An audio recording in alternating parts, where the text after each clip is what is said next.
Hey, real quick, before the video starts, drop a like and subscribe to the channel. It would mean a lot to me. But now, close your eyes for a second. Picture a samurai. Not the anime kind with the gravity-defying swords and dramatic hair flips.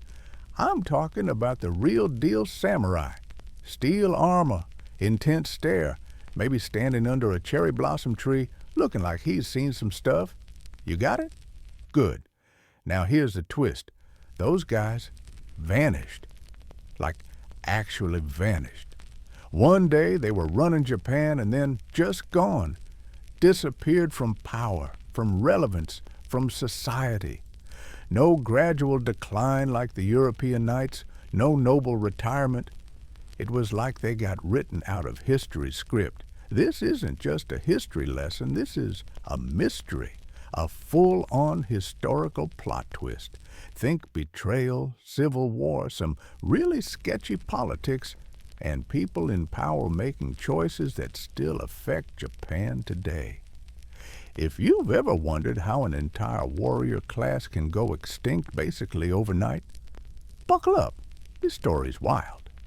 So before we get into the drama, and trust me, there's drama, we need to get something straight. Who were the samurai? Because Hollywood will have you thinking they were all perfect, stoic sword masters who meditated by waterfalls and spoke only in riddles. Yeah, no. The real samurai were way more complex. Originally, samurai just meant those who serve. They weren't born noble, at least not at first. They were hired muscle. Landowners would pay them to keep bandits off their rice. But then they started organizing, getting powerful. Imagine if your local mall security guards formed a union, got rich, and ended up running the country.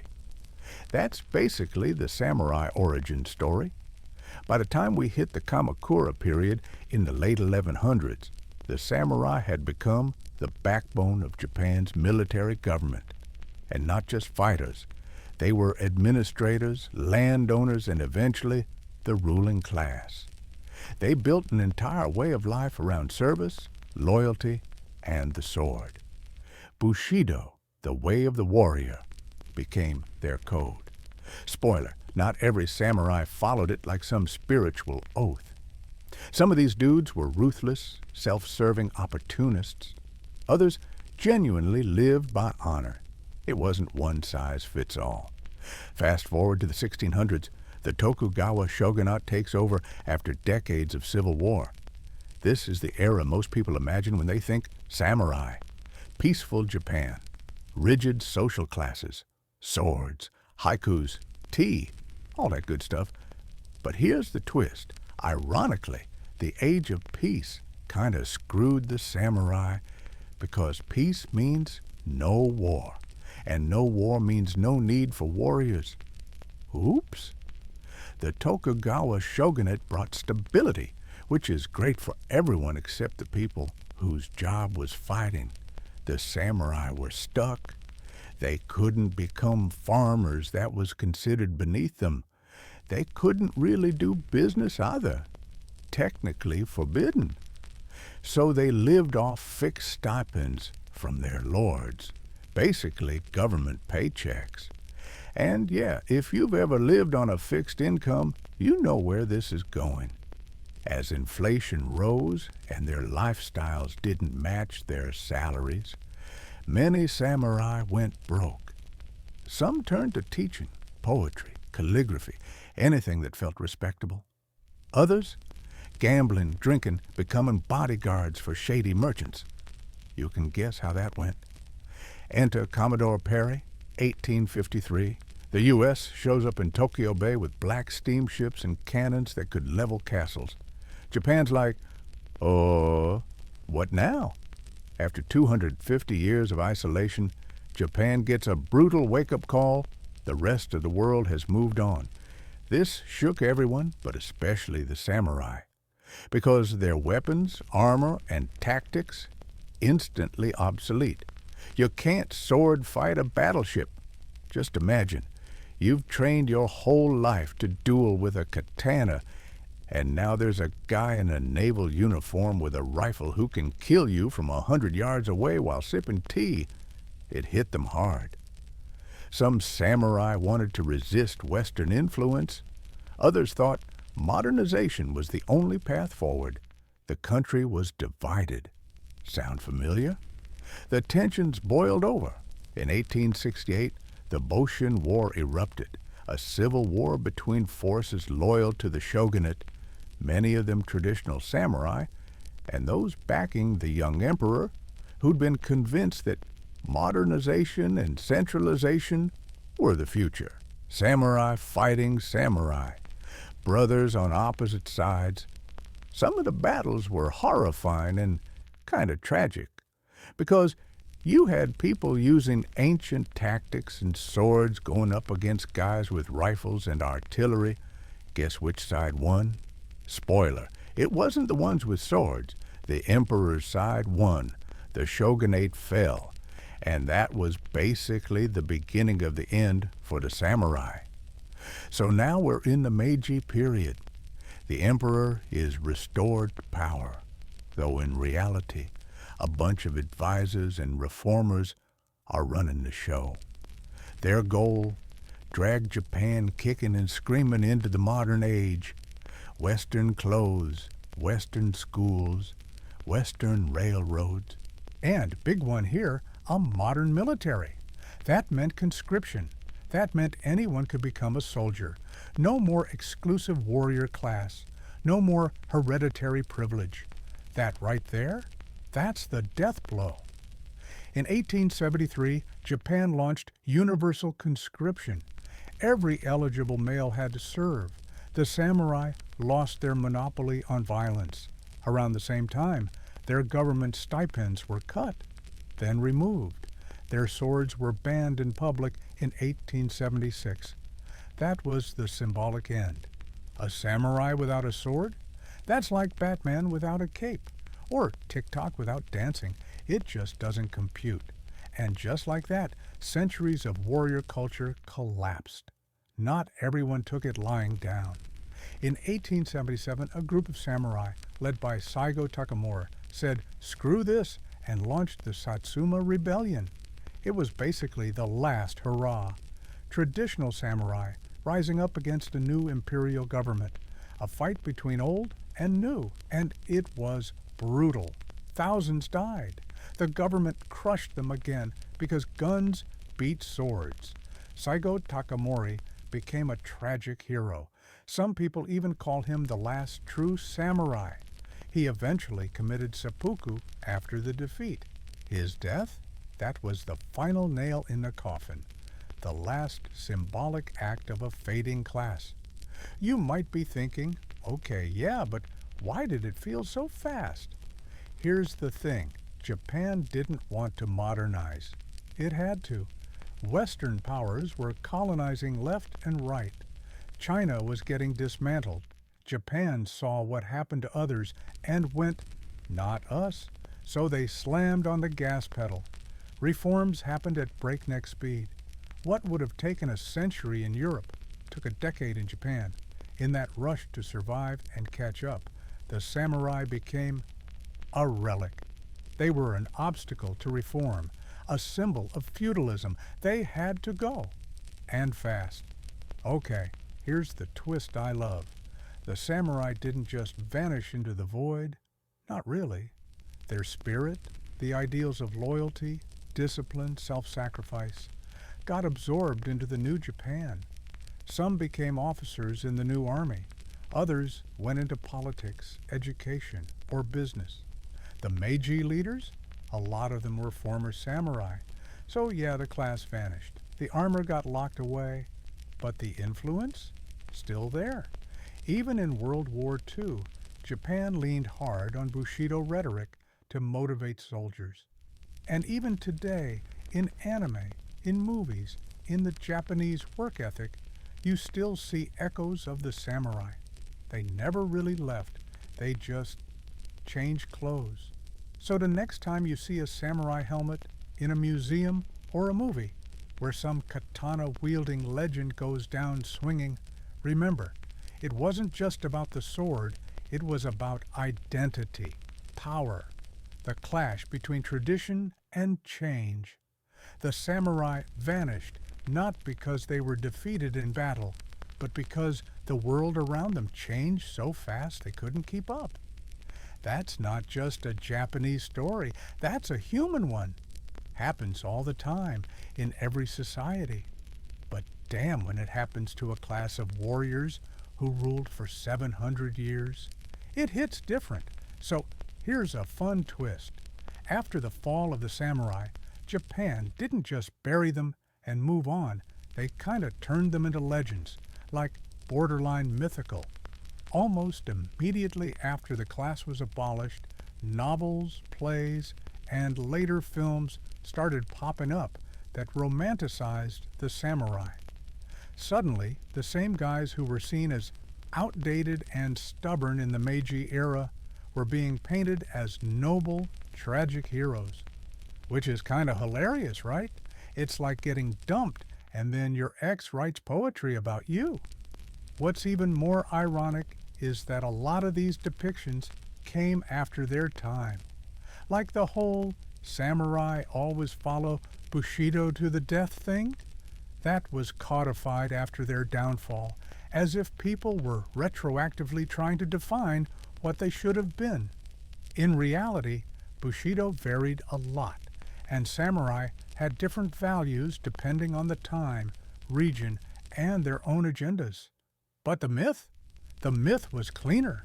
It gave Japan something to cling to as it went through insane changes, a kind of emotional anchor to tradition while everything else was being westernized.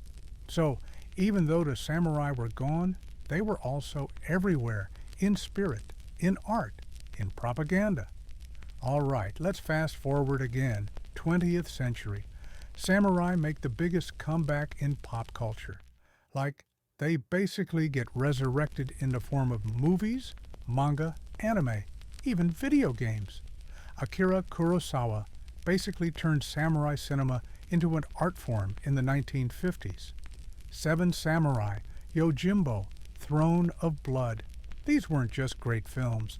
They redefined the image of the samurai worldwide. George Lucas was so inspired by Kurosawa that he based the Jedi on the samurai. So next time you see a Jedi in a robe, being all wise and calm with a laser sword, yeah, that's just a futuristic samurai. And then, of course, there's anime, Rurouni Kenshin, Samurai Champloo, even stuff like Demon Slayer or Bleach borrow samurai aesthetics and values. Even when they're wielding flaming demon swords or whatever, the DNA is there. The honor, the swordsmanship, the emotional intensity, it's all drawn from that original archetype. So, yeah, they're gone, but also more alive than ever. Weird, right? Okay, rant time, because there's so much misunderstanding about samurai, especially in the West, that it kind of drives me nuts. First of all, not all samurai were these flawless, stoic monks of the sword. Some were straight-up gangsters. Some were corrupt. Some were brilliant poets and philosophers. Others were just thugs with a title. The whole "they lived and died by Bushido" thing? That's been wildly exaggerated, especially in the 20th century when Japan needed a clean, noble image of its past. Real samurai betrayed each other, assassinated rivals, cheated in duels, and sometimes fled battle. It's messy. They were human. And the idea that they were all sword masters? Nah. A lot of combat in samurai times was with bows, spears, and even guns once the Portuguese showed up. The katana was important, sure, but it was more of a sidearm. It became romanticized later. So yeah, the sword gets all the love, but real samurai warfare was way more diverse and chaotic. Here's something that doesn't get talked about enough. being a samurai wasn't always glamorous. By the 1800s, many samurai were poor, like really poor. You had these guys walking around with two swords, the ultimate status symbol, but living in tiny, broken-down homes, barely feeding their families. There's something weirdly tragic about that, right? Like the world had moved on, but they were still clinging to this identity they couldn't afford to maintain. They were bound by class restrictions. They couldn't farm, they couldn't trade, and they were expected to act like upper-class elites even though they were drowning in debt. Some turned to selling their swords, which was seen as deeply dishonorable. Others became teachers or scribes.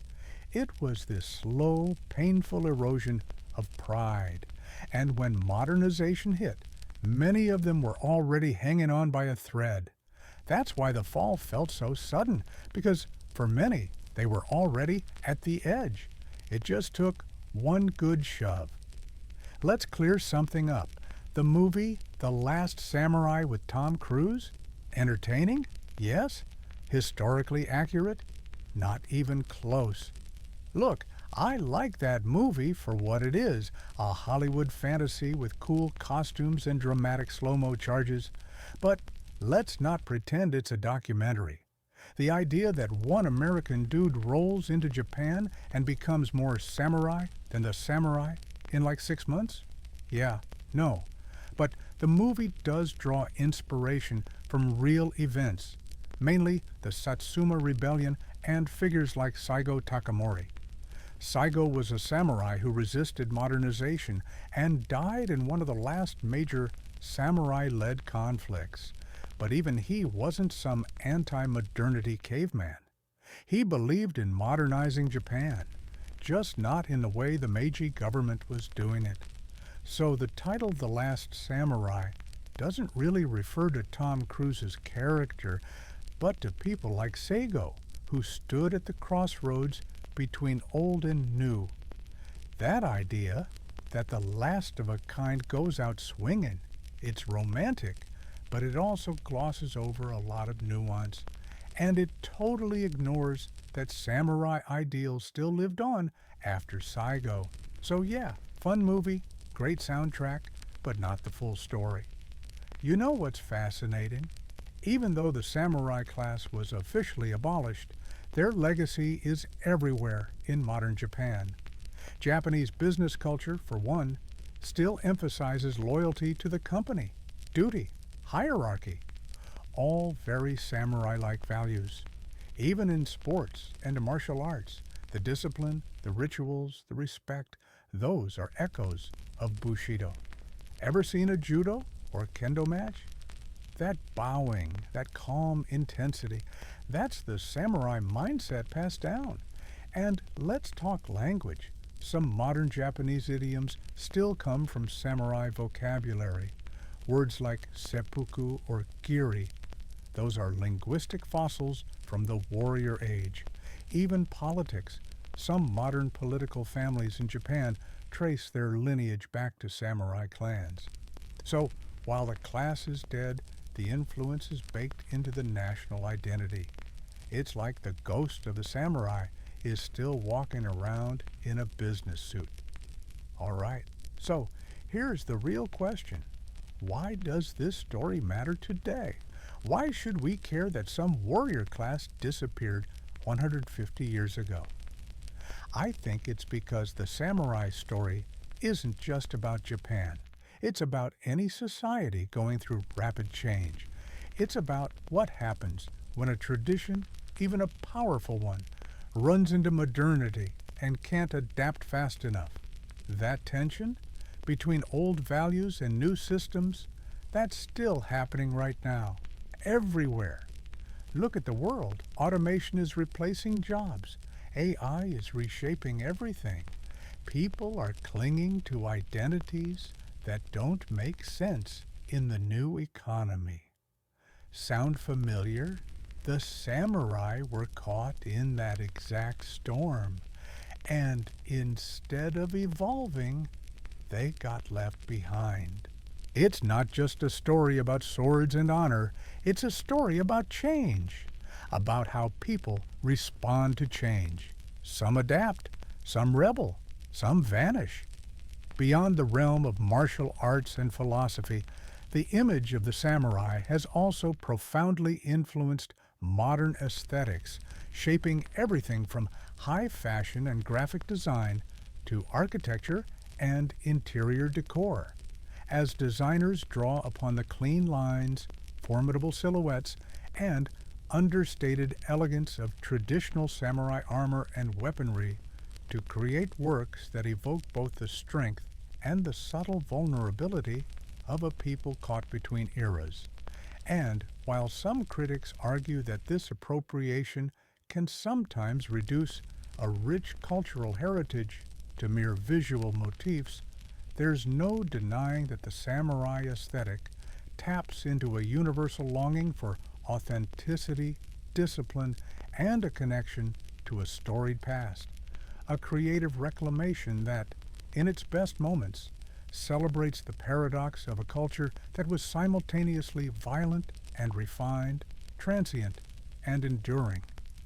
Even though the samurai as a distinct social class ceased to exist over a century ago, modern Japan has found countless ways to honor their memory through rituals, festivals, and public monuments that serve as both a tribute to ancient traditions and a reminder of the cost of radical change.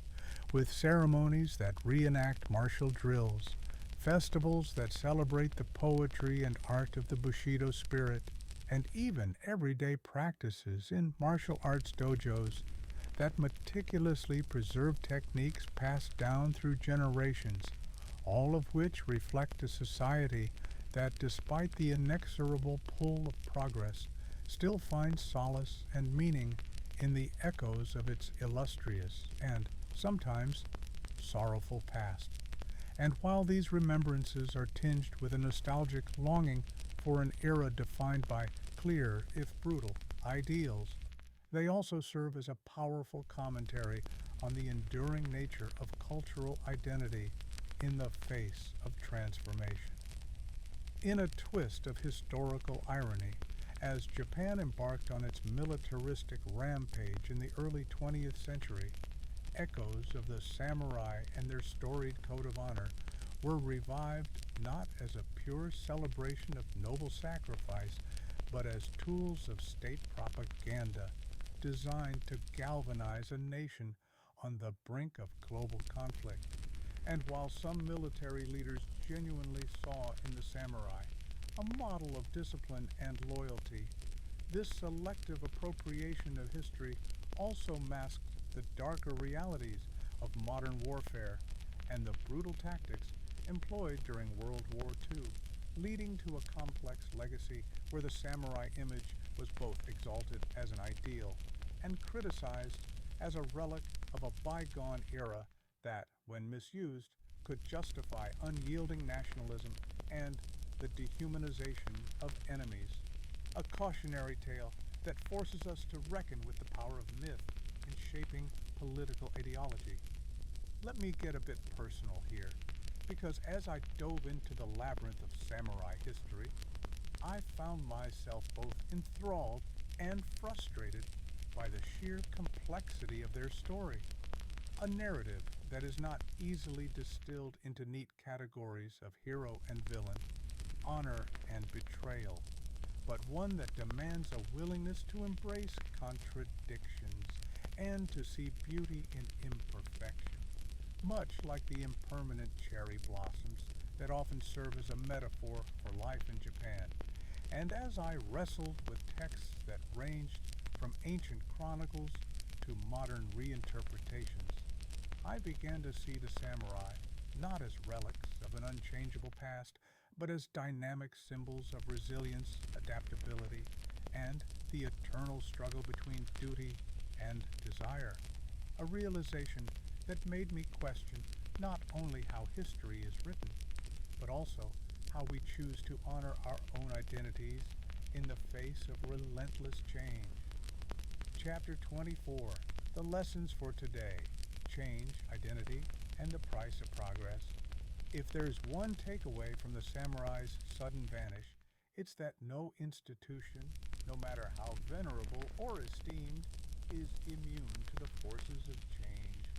A lesson that resonates deeply in our modern era, where technology disrupts industries, globalization redefines cultures, and the march of progress often leaves behind traditions that once provided meaning and purpose. And while the disappearance of the samurai might at first seem like a tragic loss, it also serves as a powerful reminder that adaptation is not a betrayal of one's past, but a necessary evolution in order to survive and thrive in an ever-changing world. A perspective that challenges us to find a balance between reverence for history and the unyielding demands of the future. So, here we are at the end of our wild journey through the rise, reign, and rapid disappearance of the samurai. And while it might seem like the final chapter in a story of honor, sacrifice, and inevitable decline, the truth is that the samurai never really left us. They transformed, evolved, and embedded themselves so deeply into the cultural psyche of Japan, and beyond that their influence is felt in every facet of modern life. Look, it's not just Japan that's obsessed with the samurai. The whole world seems to be under their spell, and, honestly, it's kind of wild when you think about it. Whether you're watching Quentin Tarantino's Kill Bill, playing Ghost of Tsushima, or even just scrolling past a YouTube video where someone's forging a katana in a backyard, the samurai have become this universal symbol of cool, of honor, of rebellion against a corrupt system.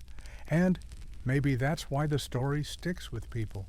Because in a world where loyalty often feels bought and honor gets traded for likes and clicks, the idea of someone choosing principle over profit still hits hard, even if the reality of the samurai was way messier than the fantasy. And sure, it's stylized, sure, it's commercialized, but there's something deep in us that wants to believe in that kind of clarity, in a code you can live and die by, even if the world doesn't work that way anymore. All right, time for a reality check. Not all samurai were noble defenders of justice. Some were absolutely terrifying, corrupt, and power-hungry. And if we're going to tell this story right, we can't keep pretending they were all honorable sword saints living in harmony with the universe. Some were enforcers of brutal regimes. Some exploited peasants. Others massacred villages. And yes, many were complicit in the social rigidity that kept entire classes oppressed for centuries. And look, we can still respect the legacy, the art, the philosophy, but we've got to stop airbrushing history just because the aesthetic looks dope on a poster. Because if we only remember the myth, we lose the lessons buried into reality. And one of those lessons is that even the most legendary institutions can rot from the inside when power goes unchecked and ideals get twisted into tools of control. So here's a question that's been messing with my head lately. Is Bushido, or at least the idea of it, even possible in today's world? Like, can you live by a strict moral code in a society that runs on convenience, speed, and compromise? The samurai lived and died by principles that were often black and white. Duty above desire, honor above life. But our world is messy, and sometimes it feels like doing the right thing means losing the game entirely. And maybe that's why people keep coming back to samurai stories, because they give us a clean version of morality in a time where everything's a gray area. And maybe deep down, we all want a little more clarity. A sword to point at the truth, a code that tells you who you are, even if we know the world doesn't actually work like that anymore. Here's the crazy part. Once you really understand the samurai, you start seeing them everywhere. Not just in Japan, but in weird places across the globe. Think about it. That quiet teacher who runs a dojo out of a strip mall and talks about respect like it's the most important word in the English language. Or the guy at your job who sticks to his word, even when it costs him. Or the indie game developer who spends 5 years perfecting one project because they believe in it so deeply. They're not technically samurai, but the spirit? It's there, and it's in those little moments of integrity, of resilience, of standing for something in a world that's begging you to sell out. And honestly, maybe that's the best legacy the samurai could hope for, not to be remembered just in armor and sword fights, but to live on in people who choose discipline over shortcuts and conviction over convenience. So, let's come full circle. What really killed the samurai? Was it the Meiji government, the guns, the Western suits, the railroads, the new constitution? Sure, all of those were nails in the coffin, but I think the real killer was time, and by that I mean the samurai existed in a very specific kind of world, one where loyalty mattered more than innovation, where reputation was life or death, and where violence was a legitimate form of power. And once that world changed, the samurai either had to evolve or fade, and most of them chose to cling to the old ways, proudly, stubbornly, tragically, until the tide swept them away. And maybe that's the haunting part. They didn't lose because they were weak. They lost because they were rigid. And in the end, even the sharpest blade can't cut water. So maybe that's why the image of an empty samurai helmet hits so hard. Because it's not just a symbol of death or defeat, it's a reminder of transformation, of identity lost and reborn, and of a class of people who tried to live by something greater than themselves, even if the world wasn't built to sustain it. And if you've made it this far, thank you for taking this journey with me through centuries of glory, conflict, poetry, downfall, and legacy. Because, yeah, the samurai vanished, but somehow, in all the ways that matter, they never really left. They just took off the armor and started whispering from the past, asking us not to copy them, but to understand them, not to recreate their world, but to ask what kind of world we're creating. And maybe, just maybe, that's the most samurai question of all. Okay, let's have some fun for a second. What if the samurai didn't vanish? What if, somehow, they'd found a way to adapt, to modernize, without losing their core identity? Imagine a Japan where samurai transitioned into a special forces class. Elite warriors trained in both traditional martial arts and modern tactics. A sort of hybrid between old-school honor and modern efficiency. Maybe they become peacekeepers, bodyguards, cultural ambassadors, protectors of heritage, something more than just nostalgic images in museums. And yeah, maybe that's fantasy, but it makes you wonder, could their values have survived if they'd been willing to let go of the armor, the titles, and the hierarchy, and instead focused on preserving the soul of Bushido, not the shell? I don't know, maybe they would have become something even more powerful, symbols of balance in a world obsessed with speed, ambition, and distraction. The story of the samurai disappearing isn't just a cool historical tale. It's a warning, and not just for governments or militaries, but for anyone living in a world that's changing faster than they can keep up. So, yeah, maybe you're not wearing armor or carrying a sword, but you've got your own code, your own beliefs, your own traditions. And the real question is, when the world shifts under your feet, do you double down and resist? Or do you evolve while holding on to what actually matters? Because that's the big lesson here. The samurai held on to everything, including the things they probably should have let go. And in doing so, they lost even the parts that could have survived. So if there's one thing we can take from their story, it's this. Don't let the form destroy the function. Don't let the costume become more important than the cause, and don't confuse pride with purpose, because one can lift you up, but the other can bury you.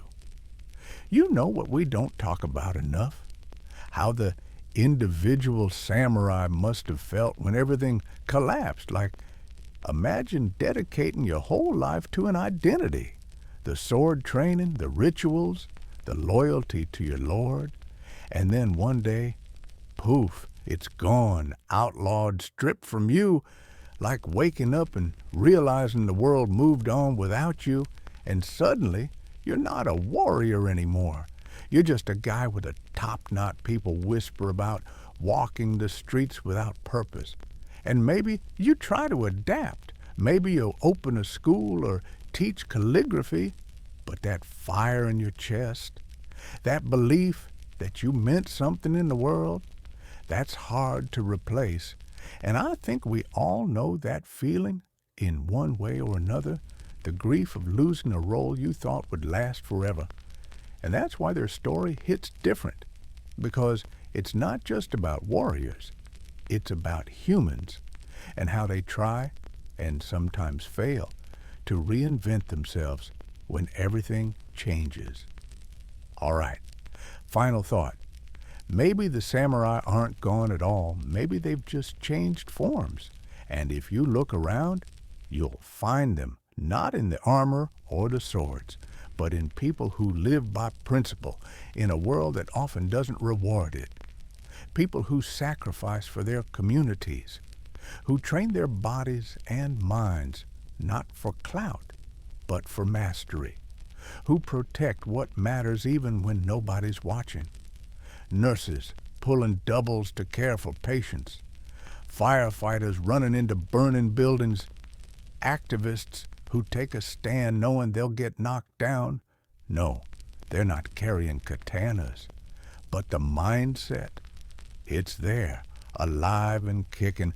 And maybe that's the real evolution of the samurai, not vanishing, but being reborn in all of us every time we choose integrity over ease, service over ego, discipline over chaos, and maybe that's enough. So yeah, the armor is empty and the titles are gone. But the real question is, what do we fill it with now? Do we let the memory of the samurai just be a symbol on a tourist brochure?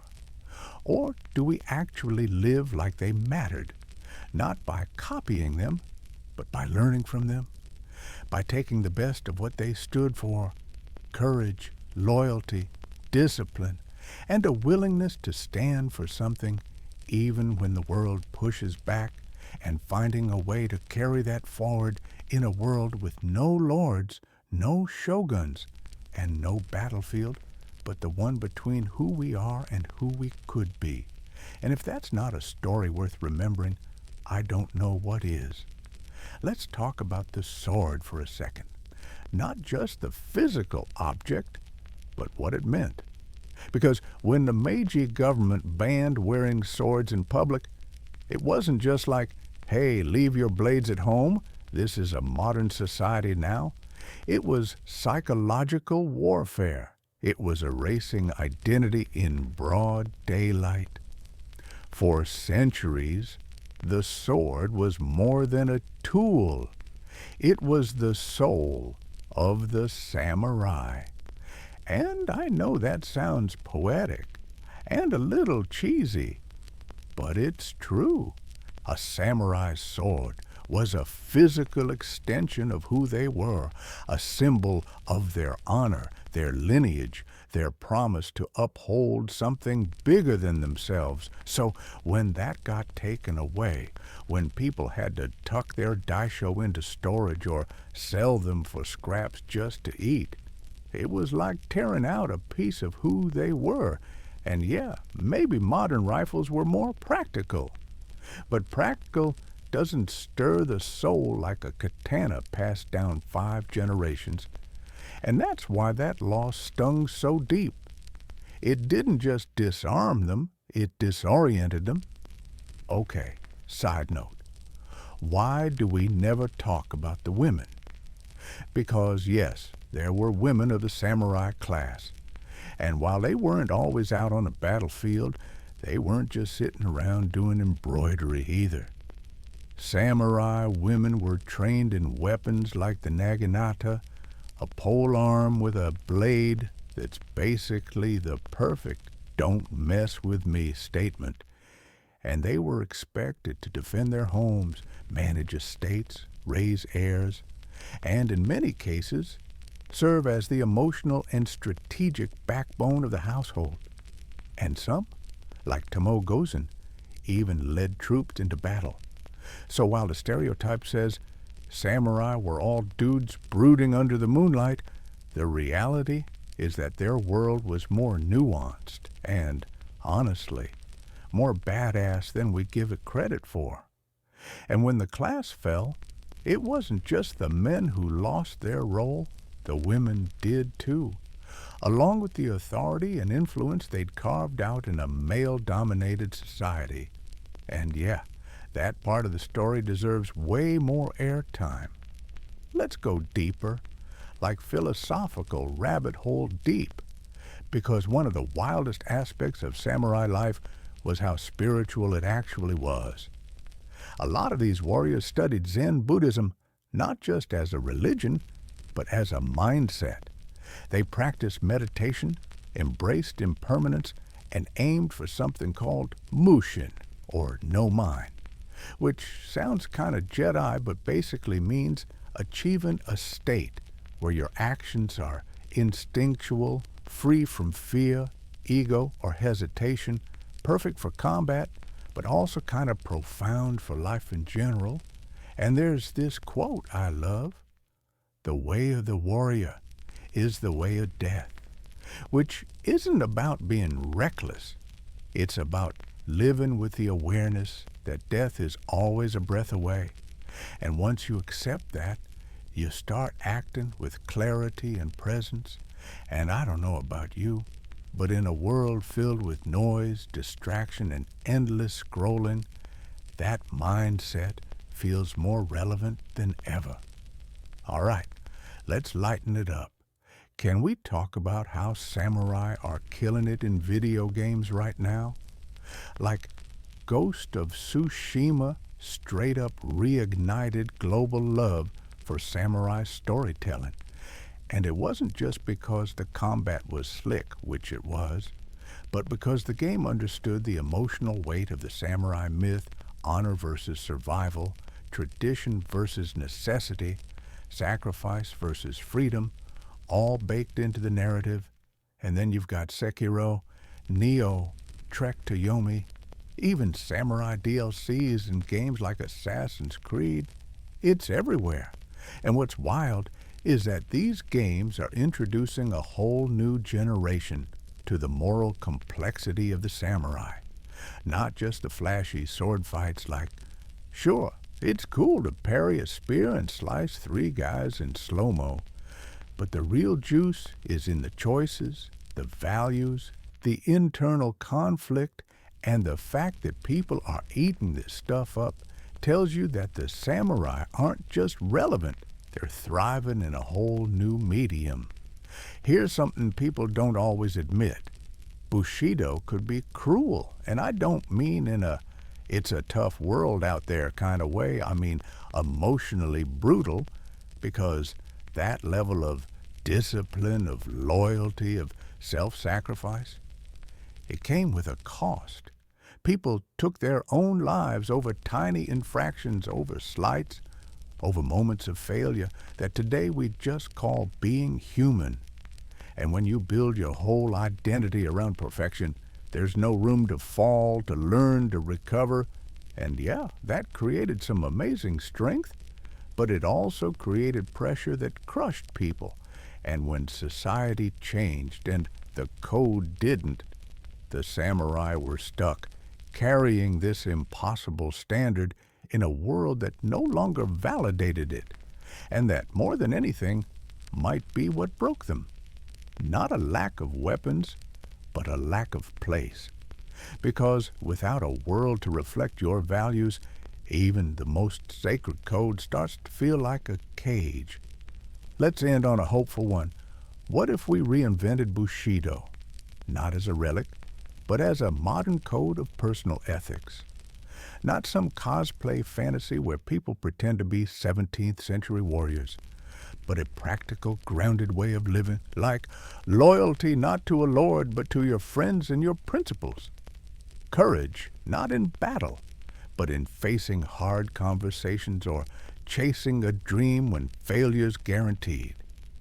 Honesty in a world of clickbait and filters. Compassion in a system that rewards cruelty.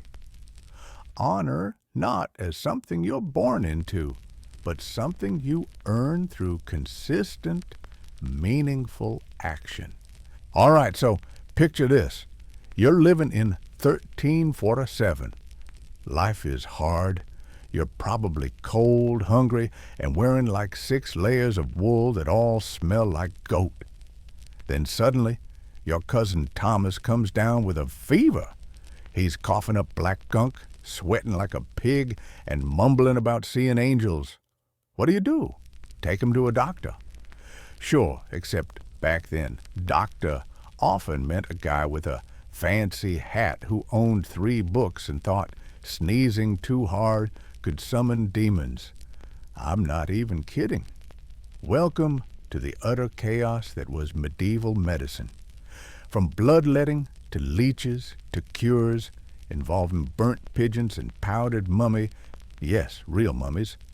This is the absolutely bonkers story of how Europe tried to fight sickness before modern science came along and gently said, okay, let's maybe not do that.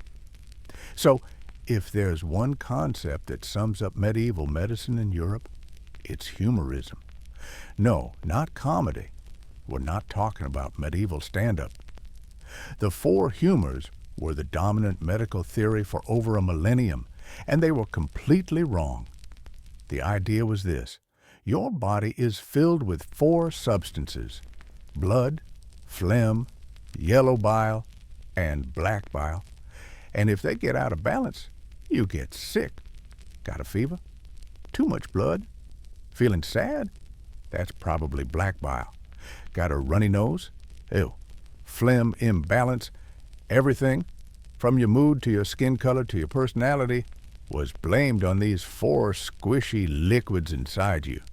And because doctors believed it so fiercely, they designed their entire treatment system around trying to balance them, which leads us to, oh boy, bloodletting. If you were sick in medieval Europe, someone was going to cut you open. Period. Didn't matter what was wrong with you. Fever, headaches, plague, bad dreams, probably acne. The go-to fix was draining your blood until you looked like an extra in a vampire movie. Barbers would do it. Priests would do it. Surgeons, if you could call them that, would do it. There were even charts that told you what day of the week to bleed which part of your body, because, of course, astrology got involved. If you survived the sickness, great. If you bled out on the table, also great. Your humors were finally balanced. Perfect. So, yeah, medieval doctors loved nature, but not in a let's go on a hike kind of way. More like let's boil a cat and rub it on your wound. which, yes, was an actual prescription. People believed strongly in sympathetic magic, meaning the cure should resemble the disease. Got yellow urine? Use yellow herbs? Got a rash? Rub red stones on it? Got epilepsy? Tie a live toad to your leg. No joke. Toads were believed to suck out disease. Some people even stuffed herbs up their nose or made poultices from cow dung. And the leech thing? That was real, very real. You'd sit in a chair while 5 fat little bloodsuckers latched onto your face or stomach. You could buy leeches at apothecaries like we buy cough drops. This was normal. And then came the Black Death, the bubonic plague, which hit Europe in 1347 and turned the entire continent into one big panicked disaster. Medicine? Useless. Nobody knew what was happening. Some blamed the stars, others blamed bad air, and a lot of people blamed Jews, which led to horrific violence and massacres, because apparently when people are terrified, they go full medieval on each other. Treatments during the plague were absolutely wild. Some doctors thought it was caused by corrupted air, so they carried posies of herbs to sniff while seeing patients. That's where Ring Around the Rosie comes from, by the way. Others burned entire rooms of sulfur or bathed in vinegar. One popular remedy involved strapping a dead pigeon to the infected person's armpit. Yes, armpit pigeon therapy. And remember, this was their best effort. So you might be wondering, where were the scientists?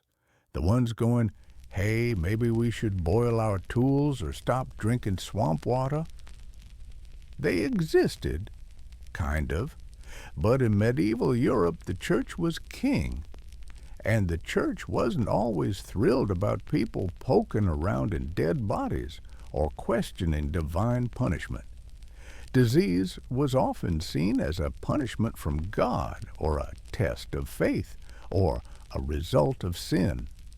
So a lot of the treatments were prayers, pilgrimages, flagellations, where people literally whipped themselves in public to show their repentance, or being locked in monasteries to let the spirit heal the flesh. Meanwhile, folks who did try more practical approaches, like Arab and Persian scholars or early herbalists, were often ignored or suppressed in the West.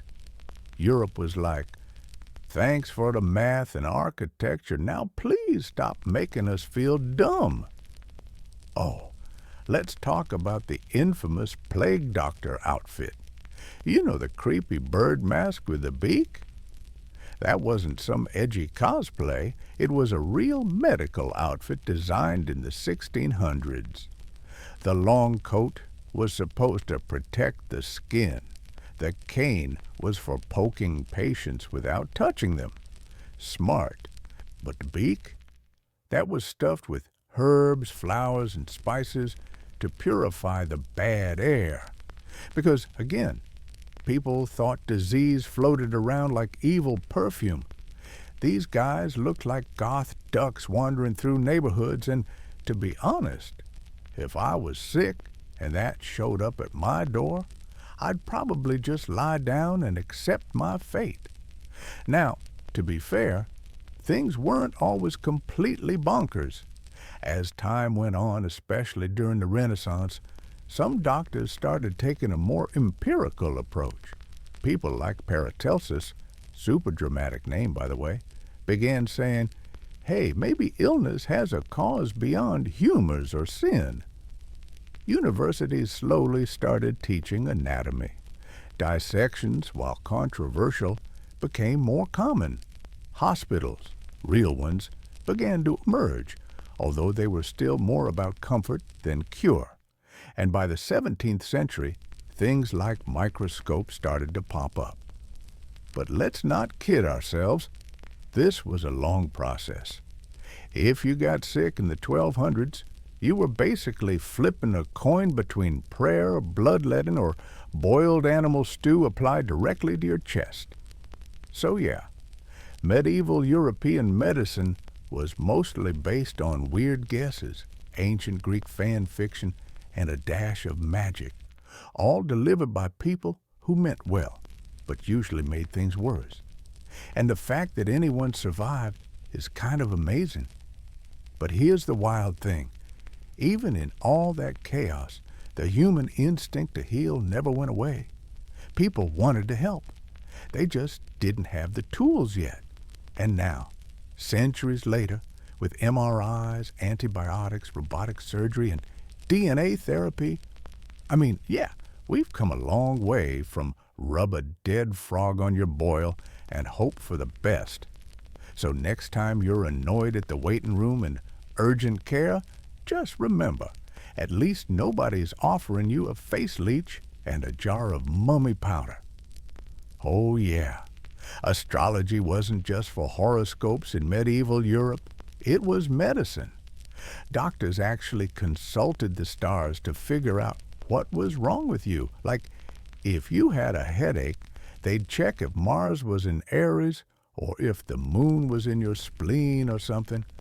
They believed the planets ruled different parts of your body. And there were literal diagrams called zodiac man charts that mapped out your body based on astrology. Your head? Aries. Your chest? Cancer. Your knees? Capricorn. So if Venus was acting up, guess what? You might need a laxative. Surgery? Couldn't do it if the moon was in the wrong phase. Bad vibes. It sounds insane now, but this was standard practice in universities, like real scholars with robes and beards going, nope, can't amputate today, Saturn's been weird. This was medical science for centuries. Okay, buckle up because this part is kind of gross. One of the main ways medieval doctors diagnosed illness was by examining your pee. Yep, urine was everything. They look at the color, the smell, the clarity, sometimes even taste it. Yep, they sipped it like wine sommeliers going, notes of kidney failure and subtle tones of regret. They even had pee charts, literal color wheels that matched your urine to specific illnesses. Green pea, liver issue, cloudy white, wasting disease, foamy, demons. Okay, maybe not demons, but it was close. The funny thing is, in a weird way, they weren't totally wrong. Urine can indicate health issues, but without germ theory or lab tests, it was more like medieval vibes-based diagnostics. You show up with a fever, they smell your pee and go, yeah, I'm getting strong melancholy energy from this one. Better bleed you and hang some garlic over your bed. Let's not forget the superstitious side of healing. Because while some doctors were out here trying to rebalance your humors, a lot of people were just like, have you tried rubbing an onion on your chest while whispering Bible verses backwards? For women especially, medicine was a wild mess. One belief was that the womb could literally wander around the body, like it would detach and float toward your lungs if you didn't have enough babies. This was called hysterica passio and was treated by fumigating the womb. I wish I were joking. Midwives would wave strong-smelling herbs around a woman's lower half to lure the womb back into place, like coaxing a cat from under the couch. Love sickness was also a medical condition, and you could buy potions to make people fall in love with you. These were usually wine mixed with weird herbs, bits of fingernail, or animal parts. And for general sickness, there were talismans, holy bones, relics, and yes, beans with runes carved into them. Beans as medicine. I'm telling you, medieval healthcare was like combining Dungeons and Dragons with WebMD and praying for the best. So you're probably wondering, did they at least have hospitals? Technically, yes. But don't picture modern hospitals. These were more like spiritual hospices. Monasteries often had wards where sick people could lie down, pray, and be cared for, mostly by monks or nuns.